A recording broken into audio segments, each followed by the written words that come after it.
Terima kasih, Mas Hafid. Bisa dengar, Mas? Ya, bisa, Pak. Sangat jelas sekali.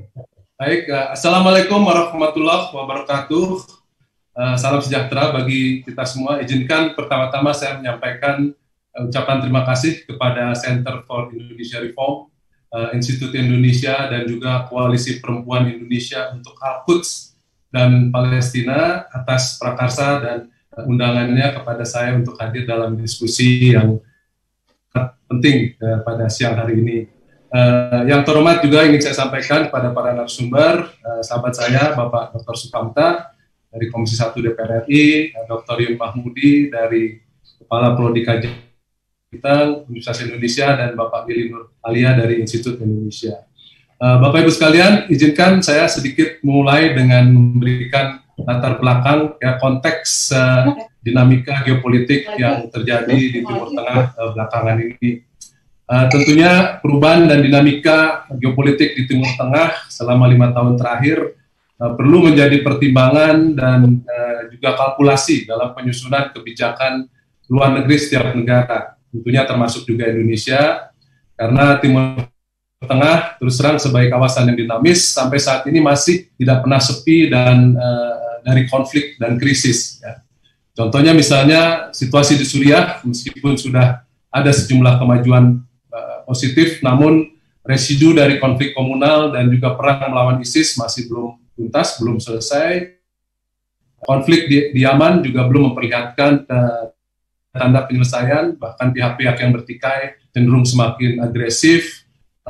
Krisis ketegangan diplomatik antara Saudi Arabia ya, masih terus berlanjut, belum menunjukkan tanda-tanda peredaan, dan bahkan ini telah menciptakan jurang perbedaan dan perpecahan yang cukup besar di kalangan dunia Arab.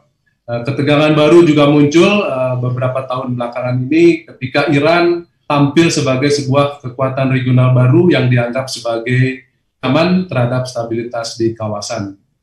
Israel yang selama ini dipandang sebagai musuh bersama, ya, sekarang terlihat mulai dirangkul oleh beberapa negara Arab, ya, untuk menghadapi Iran.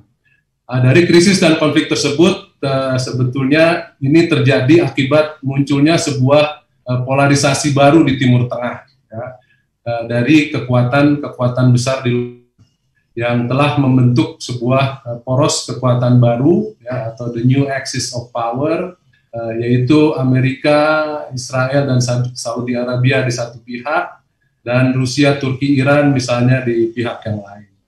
Namun Bapak Ibu sekalian, yang menjadi kunci adalah mandeknya proses perdamaian Israel-Palestina yang masih menjadi ganjalan dan hambatan utama bagi upaya mewujudkan perdamaian dan stabilitas di kawasan. Karena itu izinkan paparan saya, penjelasan saya akan lebih terfokus pada isu Israel-Palestina. Tampilnya Donald Trump sebagai Presiden Amerika terus terang telah menambah kompleksitas baru, ya, pada situasi geopolitik di kawasan Timur Tengah.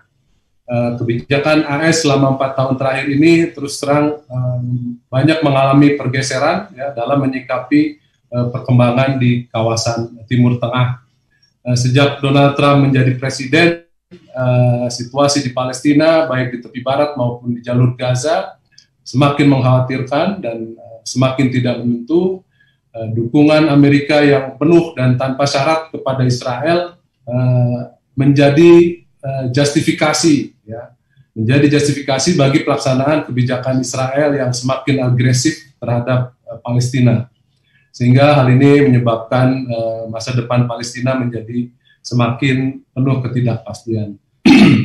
Kita bisa lihat bentuk dukungan AS tersebut, ya, antara lain pertama dengan mengakui Yerusalem sebagai ibu kota Israel, kemudian pemindahan kedutaan besar Amerika Serikat dari Tel Aviv ke Yerusalem, penutupan kantor perwakilan PLO di Washington DC, kemudian yang juga penting adalah penghentian bantuan Amerika Serikat, ya, kepada badan pengungsi PBB yang mengurusi pengungsi Palestina, UNRWA, dan yang terakhir tentunya anjuran proposal perdamaian yang kita kenal sebagai Deal of Century.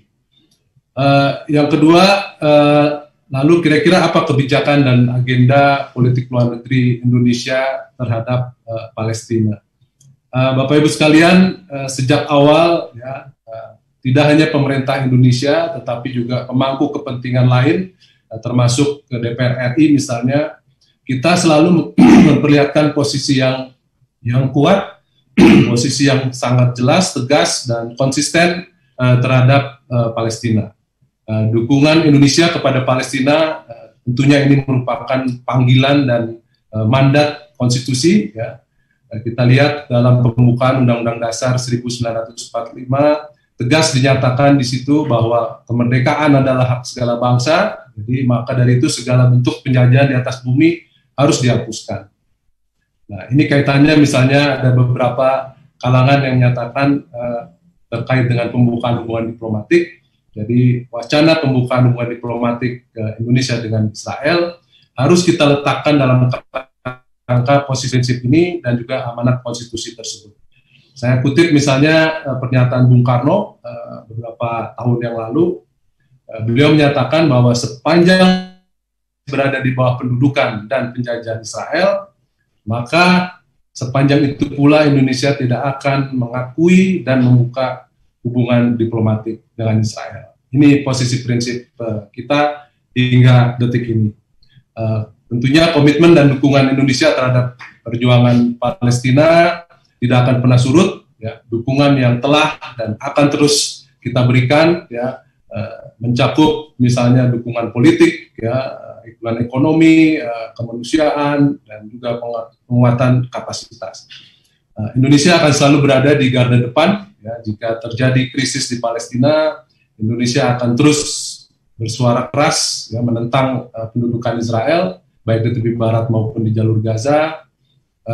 Isu Palestina juga akan selalu berada dalam pikiran dan jiwa hati bangsa Indonesia, karena isu Palestina secara inherent, ya, secara melekat sudah menjadi jiwa bagi politik luar negeri dan diplomasi Indonesia sejak awal Republik hingga sekarang. Yang ketiga terkait dengan tema kita, dinamika geopolitik Timur Tengah, ya, pasca normalisasi hubungan Uni Emirat Arab dengan Israel. Saya melihatnya perjanjian normalisasi Uni Emirat Arab dengan Israel ini kita perlu letakkan dalam konteks perubahan dan pergeseran geopolitik di Timur Tengah yang tadi saya sudah jelaskan di atas, khususnya perubahan kebijakan Amerika Serikat dalam menyikapi konflik Palestina dan Israel. Keberpihakan tanpa syarat Amerika Serikat ya, terhadap Israel ini telah menciptakan dua tantangan utama bagi Palestina. Yang pertama adalah tadi sudah saya singgung, yaitu proposal perdamaian, the deal of century, dan yang kedua adalah rencana aneksasi Israel terhadap Palestina. Terkait dengan deal of century, misalnya proposal ini telah menjadikan Perdana Menteri Netanyahu yang akhirnya memenangkan pemilu di Israel baru-baru ini menjadi lebih percaya diri ya, dalam melaksanakan kebijakan yang lebih agresif ya, terhadap Palestina. Misalnya sebagai contoh, PM Netanyahu telah mengeluarkan kebijakan-kebijakan untuk memperbanyak pembangunan pemukiman ilegal Yahudi di tepi barat. Sejauh ini sejak tahun 1967 misalnya sudah hampir 200 koloni-koloni Yahudi yang telah dibangun, dan kira-kira hampir atau lebih 700.000 warga Yahudi yang telah menetap di wilayah tepi barat. Pokok-pokok isi dari Deal of Century yang dianggap merugikan Palestina, misalnya pertama, Deal of Century ini telah mengubah status quo ya, tentang eksistensi Palestina sebagai bangsa yang diakui secara internasional oleh kira-kira 137 negara anggota PBB. Proposal ini juga mengubah status quo tentang kota suci Yerusalem. Ya. Kemudian wilayah yang kedua, wilayah tepi barat dan jalur Gaza ini rencananya akan dipisah. Ya. Sehingga nanti jika Palestina merdeka, batas wilayah yang dituntut pada tahun 67 akan tidak sesuai lagi. Yang ketiga yang penting juga bahwa Yerusalem, Yerusalem Timur khususnya, tidak akan menjadi ibu kota Palestina jika Palestina merdeka. Ini merupakan satu hal yang perlu kita tegaskan.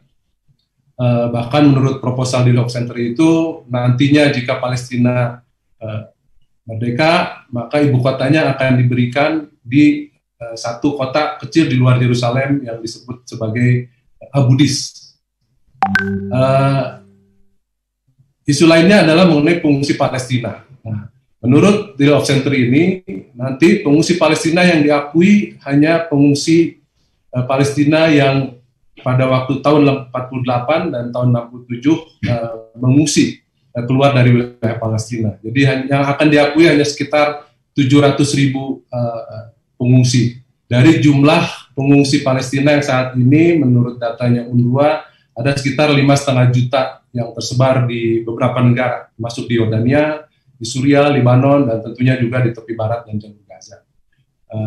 Satu lagi dari Deal of Century ini, Palestina nanti akan diperlakukan layaknya sebuah real estate. Karena kebetulan Presiden Trump juga punya banyak real estate di Amerika. Jadi wilayah Palestina akan dibagi-bagi untuk dibangun menjadi pusat-pusat pemukiman, pusat-pusat perekonomian, perdagangan, dengan mengucurkan investasi dan sponsor dari negara-negara donor utama, termasuk beberapa negara Arab di negara Teluk khususnya.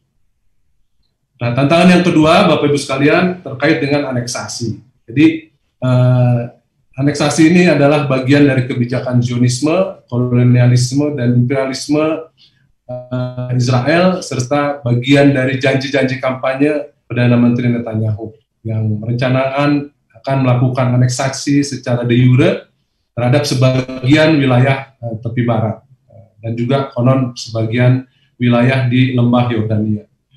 Meskipun sebetulnya sejak perang Arab Israel tahun 67, tepi barat pada prinsipnya sudah berada di bawah aneksasi secara de facto Israel, yang mana hal ini telah mengakibatkan perubahan yang sangat signifikan bagi geografi, bagi topografi, dan juga demografi di Palestina.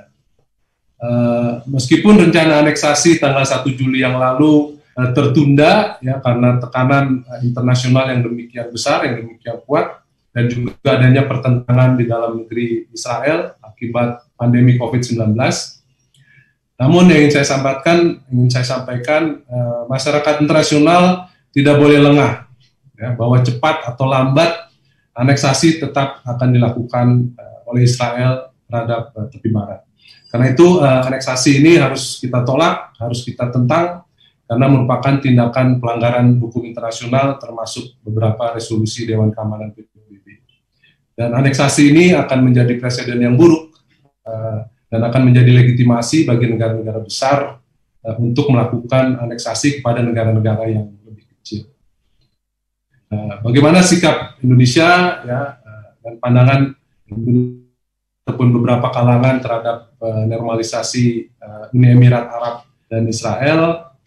Ibu Menteri Luar Negeri dalam percakapan telepon dengan Menteri Luar Negeri UAE segera setelah diumumkan kesepakatan ini, beliau menyampaikan posisi Indonesia yang jelas dan tegas, bahwa penyelesaian konflik Palestina-Israel harus didasarkan pada berbagai resolusi Dewan Keamanan PBB, misalnya resolusi 242, 338, 2334, dan juga beberapa parameter internasional yang diakui, seperti perjanjian Oslo, yang menjadi dasar dari solusi dua negara, dan juga misalnya Arab Peace Initiative tahun 2002.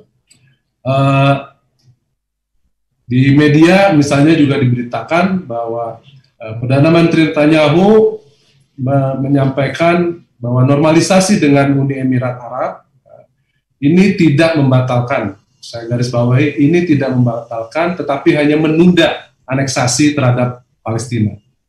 Jadi jika kebijakan Uni Emirat Arab ini akan diikuti oleh negara-negara Arab yang lain, bisa dipastikan, maka ini akan menjadi insentif bagi rencana aneksasi Israel terhadap Palestina.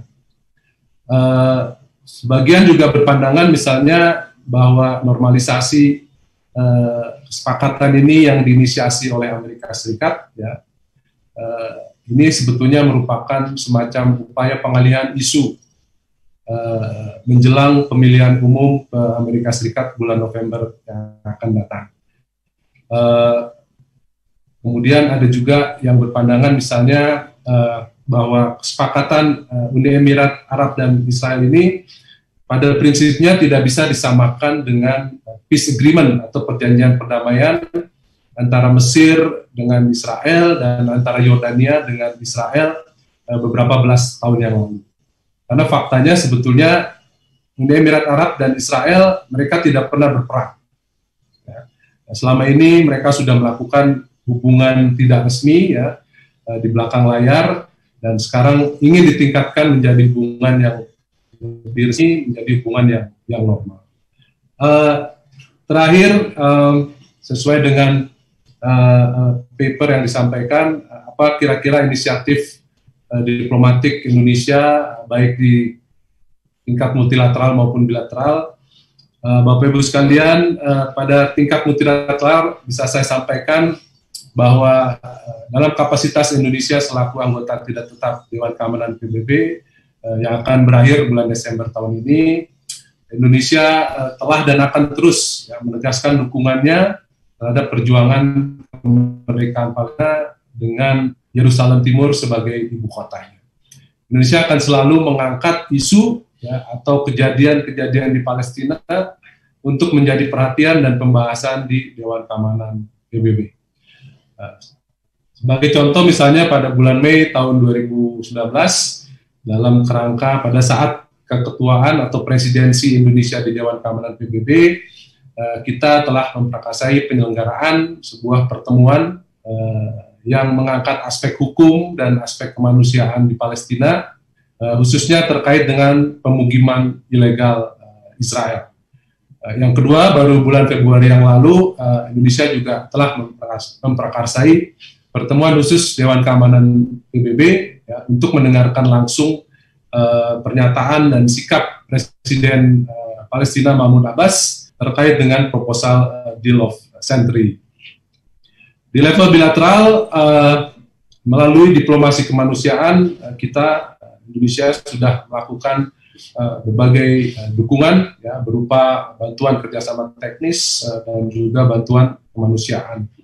Misalnya dalam kerangka kerjasama selatan-selatan atau kerjasama teknik, kita selama 10 tahun terakhir telah menyalurkan bantuan teknis senilai kurang lebih 10 juta dolar yang telah kita berikan kepada lebih dari 2.000, ya, warga Palestina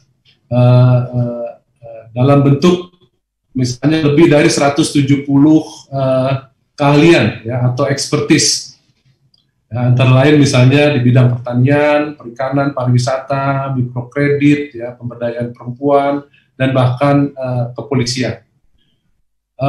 Yang lain, selama 3,5 tahun terakhir ini, ya, sejak saya bertugas di KBRI Aman, kita telah berhasil mengumpulkan donasi dan bantuan kemanusiaan, ya, senilai kurang lebih 6,2 juta dolar dari berbagai aktor-aktor non pemerintah, ya, office, ada selebritis, badan zakat, badan amil zakat nasional, Basnas, ada industri makanan dan farmasi yang dikoordinasi oleh Badan POM, ada kalangan akademisi, universitas, pramuka, majelis ulama, dan tentunya lembaga-lembaga kemanusiaan, ya, seperti Dompet Duafa, Aksi Cepat Tanggap, ada Nusantara Palestine Center, ada Sahabat Palestina Memanggil, dan yang lainnya. Ditambah dengan kontribusi pemerintah sebanyak 1,6 juta dolar, total bantuan kemanusiaan yang sudah kita kumpulkan berjumlah sebesar 7,8 juta dolar selama 3,5 tahun terakhir. Dan bantuan ini adalah pada prinsipnya merupakan bagian dari diplomasi kemanusiaan yang diluncurkan Indonesia yang menjadi wahana efektif bagi Indonesia untuk membantu Palestina, khususnya membantu sekitar 5,5 juta pengungsi Palestina yang tersebar di beberapa negara, ya, terbanyak ada di Yordania, kemudian ada di Suriah, di Lebanon, selain yang di tepi barat dan jalur Gaza. Bapak Ibu sekalian, sebagai penutup, beberapa ingin saya sampaikan. Pertama, dinamika geopolitik di Timur Tengah akan senantiasa mewarnai percaturan politik global, sehingga setiap negara perlu terus mengikuti perkembangan di kawasan. Dua, sejak awal kawasan Timur Tengah telah dijadikan ajang perebutan pengaruh oleh negara-negara besar, ya, untuk kepentingan strategis, misalnya penguasaan jalur pelayaran dan transportasi laut, ya, di Terusan Suez, di Teluk Aden, di Teluk Aqaba, dan juga untuk kepentingan ekonomi, ya, khususnya penguasaan akses energi terhadap minyak dan gas alam. Yang ketiga, Indonesia akan senantiasa mengamati dari dekat perkembangan dan dinamika yang terjadi di kawasan Timur Tengah ini, misalnya dengan kita menghadirkan sekitar 20 perwakilan Republik Indonesia di kawasan Timur Tengah. Terakhir, Bapak Ibu sekalian, isu Palestina akan tetap menjadi jiwa, ya, akan menjadi ruh dari pelaksanaan politik luar negeri kita dan diplomasi kita di kawasan Timur Tengah, dan pastinya, saya garis bawahi, pastinya Indonesia akan tetap bersama Palestina. Ya. Itu mungkin yang bisa saya sampaikan. Terima kasih sekali lagi perhatiannya, Bapak Ibu sekalian. Wassalamualaikum warahmatullahi wabarakatuh.